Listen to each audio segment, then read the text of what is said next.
स्नेहमयी भक्तवती आदरणीय माता शक्ति व समस्त भाई बहनों और श्रीमद् भागवत सप्ताह प्रवचन श्री राधा माधव की अनुकंपा से आज इस उत्तराखंड की दिव्य भूमि में जब भगवान ने सृष्टि की उत्पत्ति की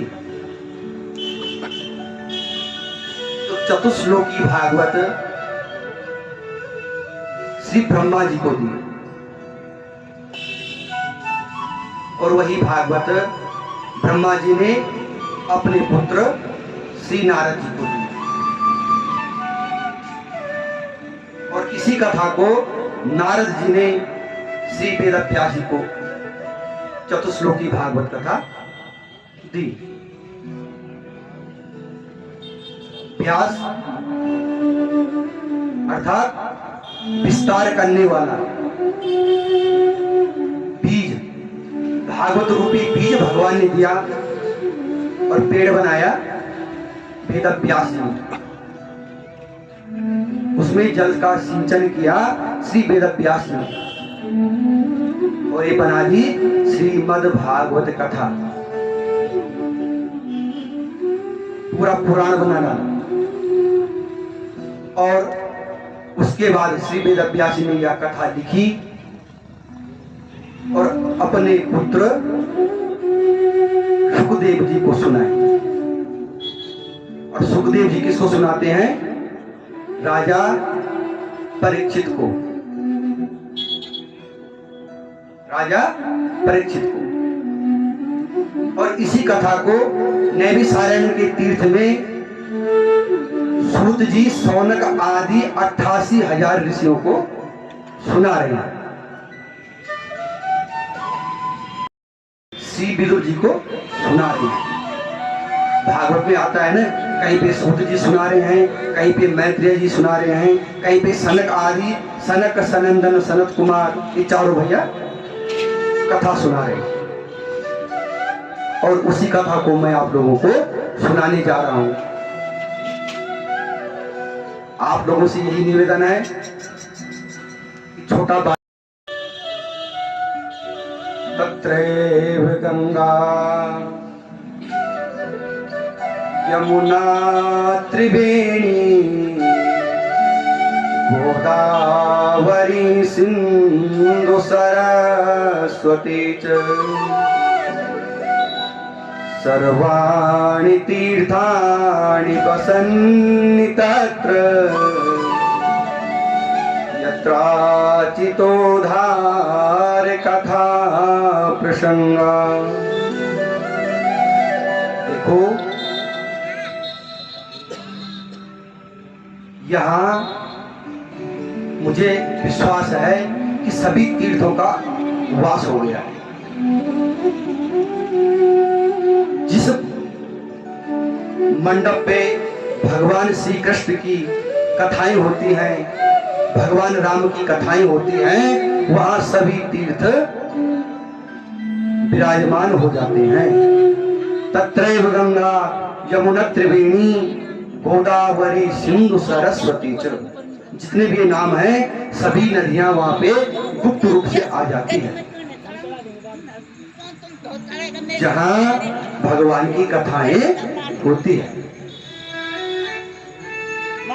तो अब गंगा हरिद्वार जाने की जरूरत नहीं है 7 दिनों तक। अगर गंगा में नहाना है ना, सच बोल रहा हूं, सभी तीर्थों का स्नान हो जाएगा।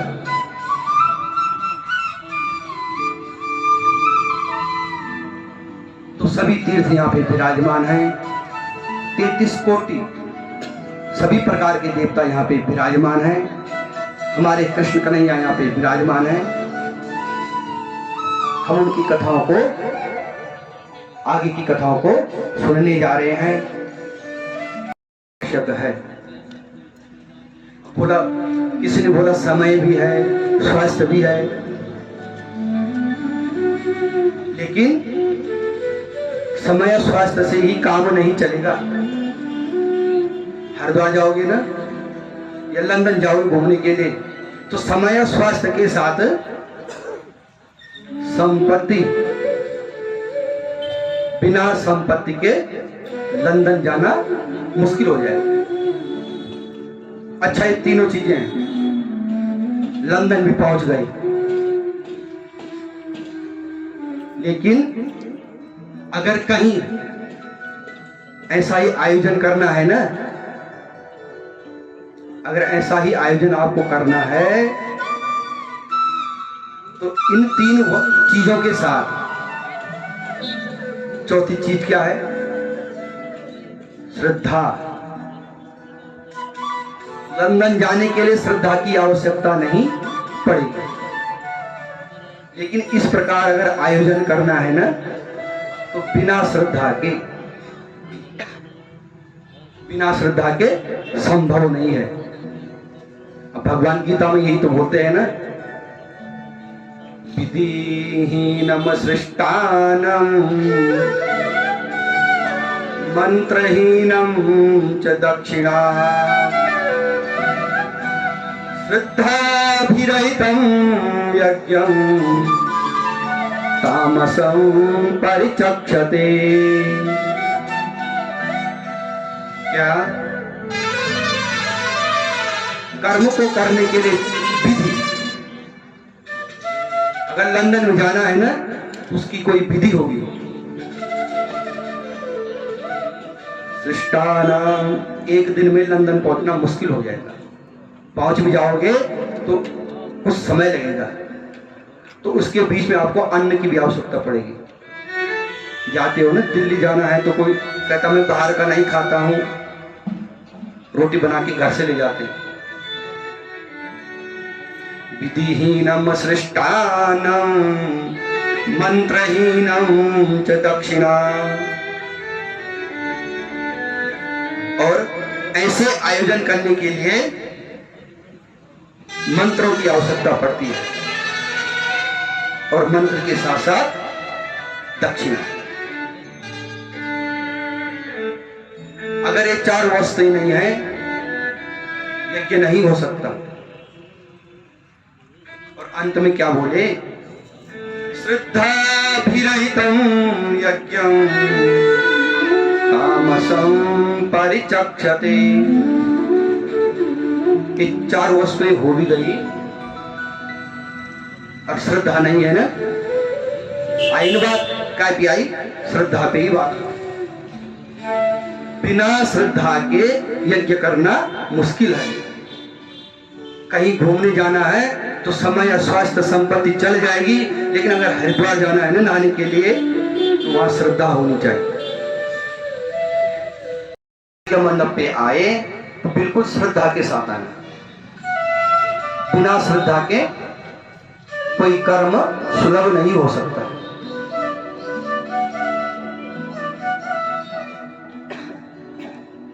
सबसे पहले कथा को करना है तो विधि होनी चाहिए। विधि के बाद उसके नियम है कि भागवत करनी है, शिव पुराण करना है तो उसका नियम है।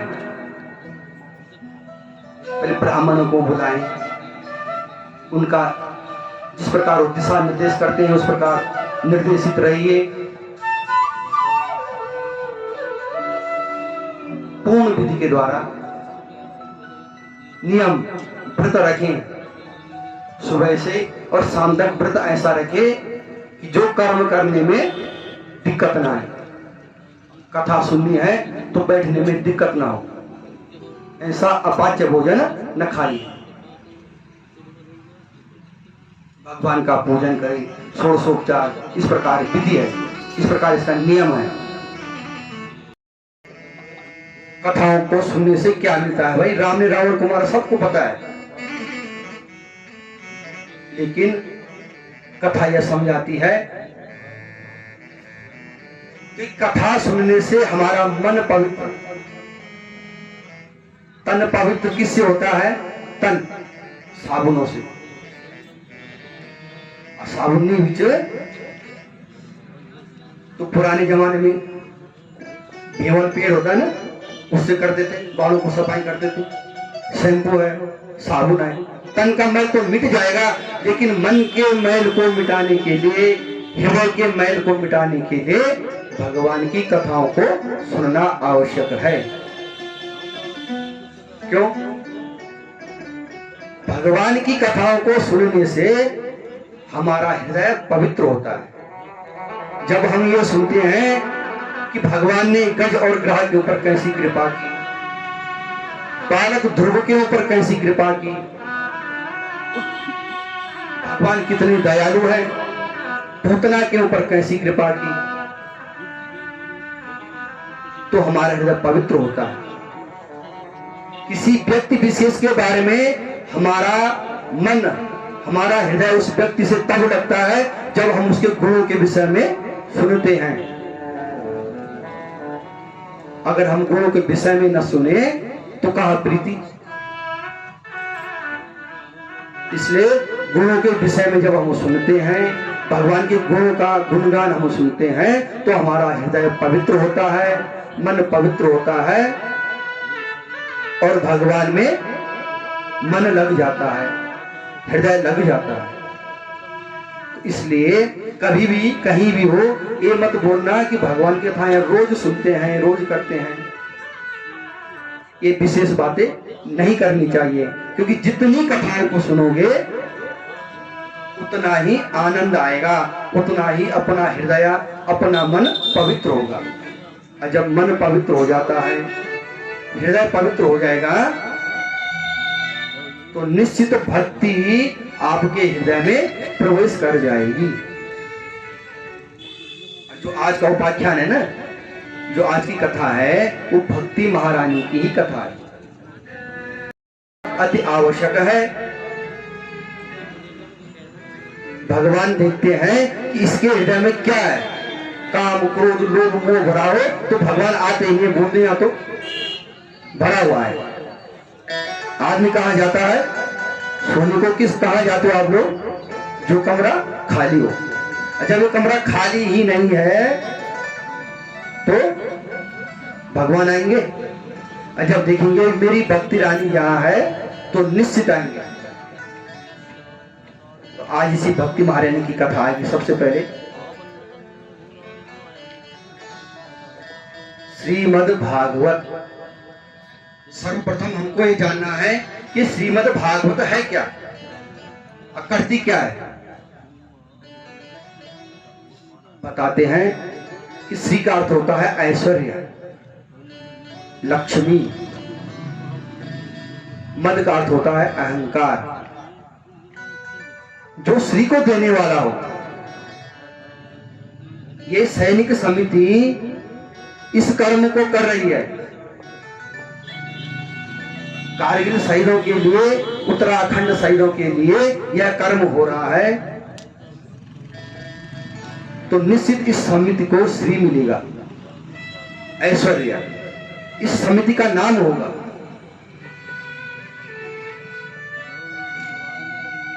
तो श्री का अर्थ होता है, ये भागवत क्या देती है, ऐश्वर्य को देती है, नाम को देती है। और मद, भागवती ही अहंकार को खत्म करती है। और भा, भक्ति। जब मद खत्म हो जाएगा तो भक्ति अपने आप हृदय में प्रवेश करती है।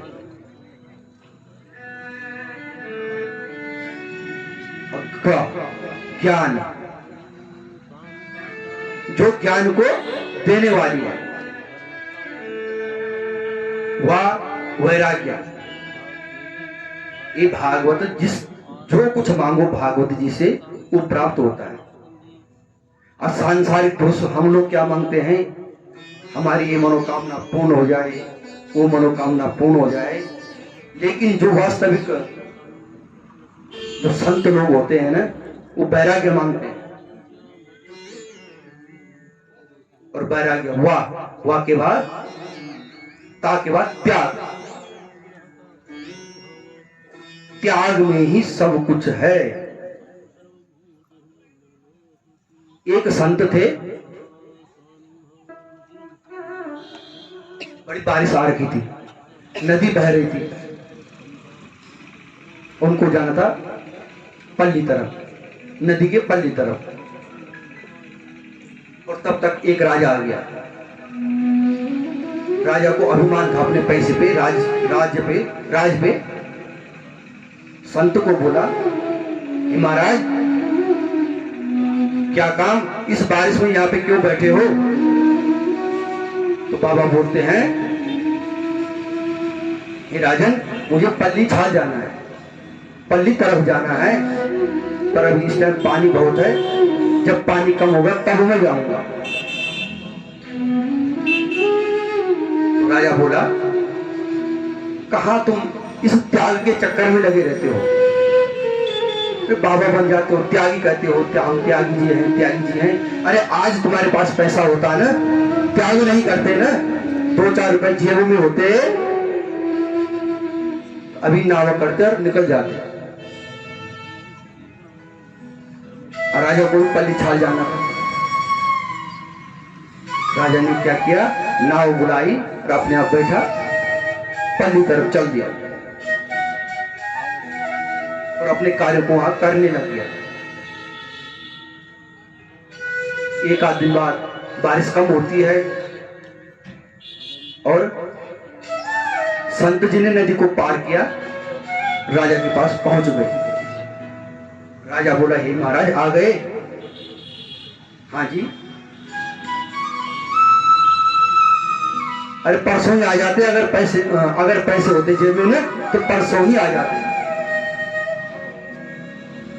संत चुप है अभी, ये त्यागी तुगी कुछ नहीं होता, सब बोलने की बातें हैं कि त्याग ही सब कुछ है, त्याग ही सब कुछ है, बस ऊपर से बोलते हैं और कोई नीचे उस त्याग को निभाता नहीं है। अब संत को बोलना पड़ा, हे राजन, आप सुनना चाहते हो त्याग क्या चीज है? तो बोला, हे राजन, आपने त्याग किया तभी पल्ली छाल पहुंच पाए। राजा बोला, कैसा त्याग? मेरे पास तो पैसा था, पैसे दिए और मैं तो निकल गया। संत बोला, यही तो बात है, समझ नहीं।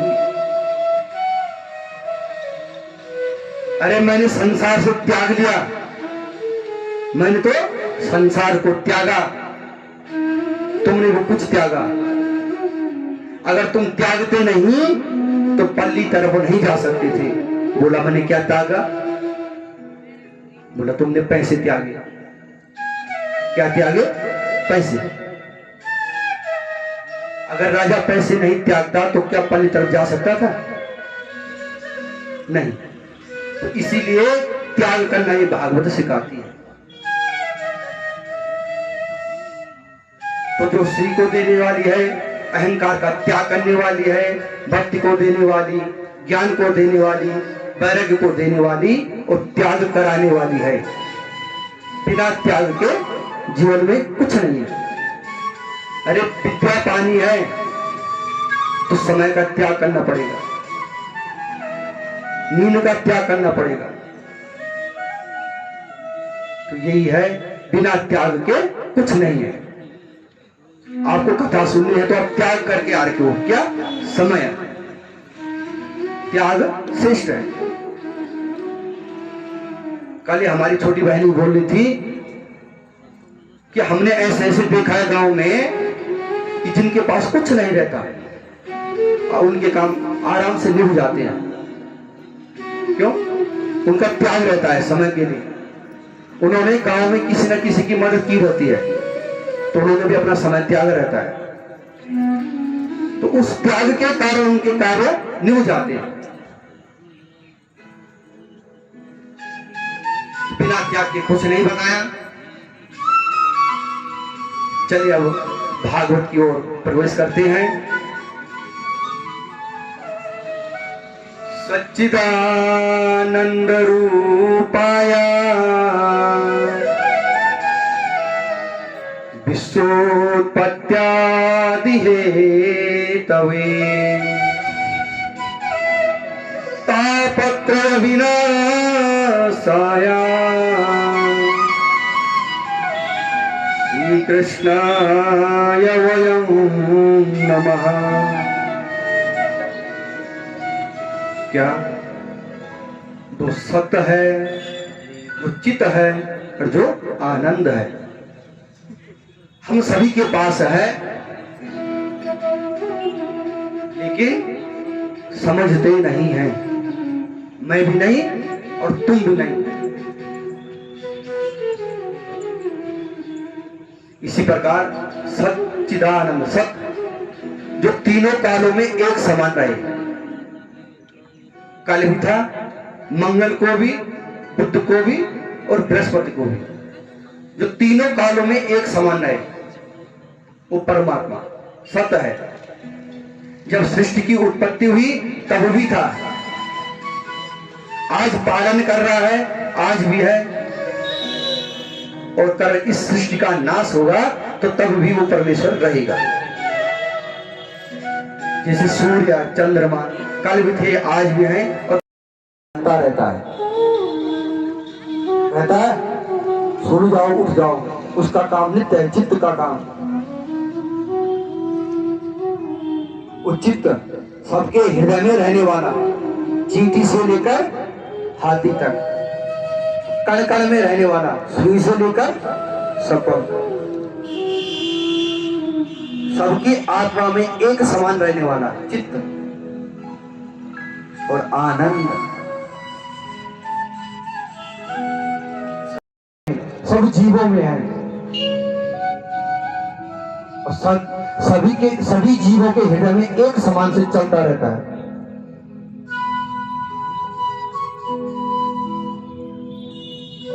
विश्व की उत्पत्ति, पालन और संहरण में जो एक समान रहे, वो परमेश्वर। तापत्रय विनाशाय श्री कृष्णाय वयं नमः। ताप, तीन प्रकार के ताप कहे गए हैं। ताप माने दुख। बोलो सुखी है या कोई? सब दुखी है। संसार का नाम ही दुखालय, यहां दुख ही दुख है, सुख तो है ही नहीं। किस प्रकार के दुख?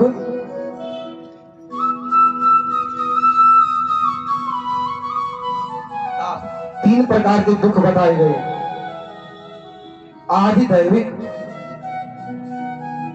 परसों देखा आपने ये दुख क्या है? परसों भूकंप आया था, किसी को पता है? समझा? हाथ खाली करो जरा। हाँ, ऐसा दुख आदि दैविक, कुछ पता नहीं कब आ जाए। गर्मी हो, ठंड हो, आकस्मिक आ जाए, अधिक वर्षा का हो जाना, विद्युत प्रकोप, यह है आदि दैविक। और आदि भौतिक, दूसरा दुख क्या बताया? आदि भौतिक।